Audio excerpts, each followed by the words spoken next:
Assalamualaikum warahmatullahi wabarakatuh.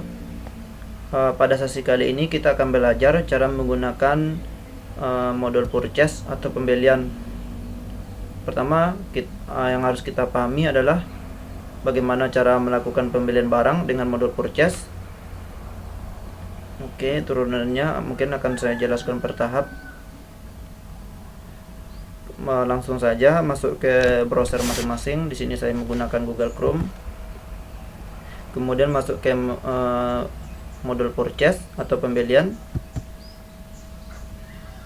Kemudian pada bagian navigasi atas di bagian order, pilih order pembelian. Kemudian buat tombol berwarna hijau dan masukkan nama pemasok dari barang yang akan kita beli tersebut. Misalnya di sini masuknya adalah 5 bersaudara.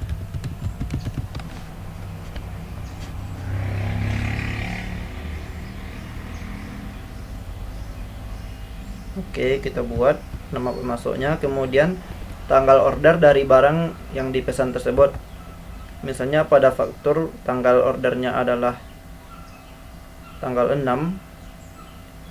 Misalnya kita mengordernya pada tanggal 6, maka kita harus membuatnya pada tanggal 6. Harus kita sesuaikan. Kita ganti menjadi tanggal 6 bulan Juni 2020. Kemudian pada kolom referensi pemasok masukkan nomor faktur yang sesuai dengan faktur yang diberikan pemasok. Misalnya di sini nomor fakturnya adalah INV 5811 KJK 5659. Oke, setelah memasukkan referensi pemasok, selanjutnya tambahkan barang yang akan kita beli. Di sini saya akan mencontohkan untuk menambahkan, misalnya di sini Maritex 66 yang ukuran 5 kilo.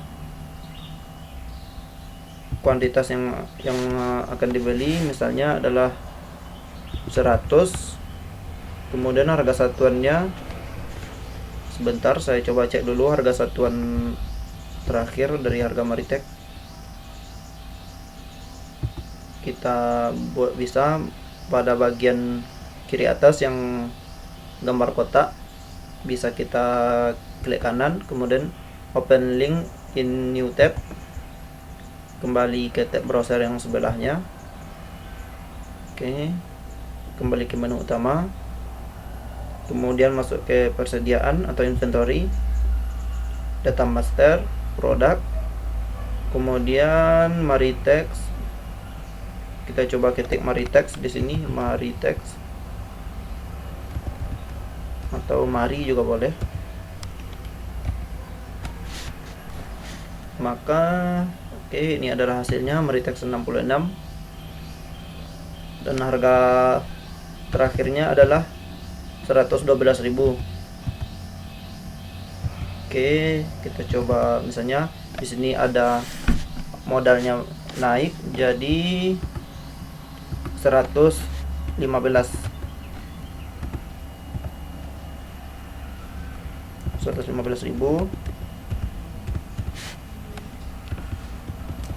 Kemudian untuk pajak pelanggannya, untuk pajaknya untuk pajaknya bisa kita hapus saja jika memang tidak ada pajaknya. Dan ini adalah total dari belanjaan kita. Maritex nomor 66 ukuran 5 kilo. Kita membeli 100, kuantitasnya 100 dengan harga satuannya atau modalnya adalah 115.000 dan subtotalnya adalah 11.500.000 rupiah. Jika kita mendapatkan diskon, maka di sini kita bisa menggantinya. Kita bisa memberikan diskon misalnya dalam bentuk persentase atau amount atau jumlah uang. misalnya diskonnya adalah dalam bentuk persentase, misalnya diskonnya adalah 5%. Coba kita perhatikan, sebelum diberi diskon maka universal diskon yang di bagian bawah adalah 0. Kemudian kita coba beri diskon, maka 5% dari 11.500.000 adalah 575. Ini adalah diskon yang kita dapatkan dari pemasok tersebut. Atau kita bisa juga memberikan diskon dalam bentuk jumlah atau dalam bentuk uang. Misalnya diskonnya adalah 500.000. Kita perhatikan di bagian universal diskon, maka kita mendapatkan diskon 500.000 yang totalnya sebelumnya adalah 11.500.000, diberi diskon 500.000 oleh pemasok, maka total yang harus kita bayarkan adalah menjadi 11 juta rupiah. Oke, kita coba cek stok saat ini sebelum kita melakukan order, sebelum kita melakukan konfirmasi order. Stok saat ininya adalah 32 on hand dan 32 unit diperkirakan. 32 unit on hand dan 32 unit diperkirakan. Kembali ke tab pembelian, kita coba simpan, kemudian konfirmasi order. Kita coba cek di tab sebelahnya, di detail barang tentang Maritex 66 ukuran 5 kilo. Kita coba refresh halaman browser kita, maka stok on hand-nya tetap menjadi 32 unit, sedangkan stok diperkirakannya adalah menjadi 132 unit. Diperkirakan menjadi 132 unit. Kenapa begitu? Karena kita akan melakukan pembelian barang baru. Artinya, yang dalam arti lain, kita akan menambahkan barang baru. Yang barang tersebut yang akan kita beli adalah kuantitasnya 100. Jadi, yang stok saat ini adalah 32. Jika kita melakukan pembelian 100, maka diperkirakan stoknya akan menjadi 132 unit. Oke. Mudah-mudahan penjelasan saya bisa dipahami. Oke, lanjut ke pembelian. Kemudian kita pilih jika barang tersebut sudah diterima, terima produk. Kita klik terima produk. Pastikan jumlahnya adalah 100. Keinginan kita adalah 100. Kemudian jumlah yang selesai yang telah dibongkar di gudang juga telah sesuai dengan jumlah yang kita inginkan, yaitu 100. Kemudian divalidasi. Setelah dipastikan, diterapkan. Kemudian kita coba kembali ke tab browser sebelahnya, yaitu detail tentang Maritex. Kita coba refresh, maka stock on hand-nya akan menjadi 132. Yang sebelum divalidasi masih berjumlah 32. Kemudian setelah kita validasi, yaitu validasi dalam artian sudah kita pastikan barang tersebut sudah dibongkar di gudang, maksudnya sudah diterima semua di gudang. Setelah divalidasi, maka stock on hand kita akan berubah menjadi 32 ditambah 100. 100 sesuai jumlah yang kita pesan, dan akan menjadi 132 unit. Oke, mudah-mudahan bisa dipahami. Kembali ke tab browser sebelahnya. Setelah barang diterima, maka biasanya pemasok akan memberikan faktur. Bisa itu fakturnya bisa kita lunasi atau belum akan dibayar. Caranya kembali ke orderan ini, PO 001 atau sesuai jumlah order, sesuai angka order masing-masing. Kemudian setelah barang kita terima, kemudian kita buat tagihan atau pembayaran, create bill. Kita pilih create bill, kemudian nomor tanggal tagihan tersebut. Misalnya tanggal tagihannya tadi adalah tanggal 6 atau tanggal sesuai faktor tanggal tagihan yang akan kita terima. Misalnya tanggal tagihannya adalah tanggal 8 atau tanggal 6. Kemudian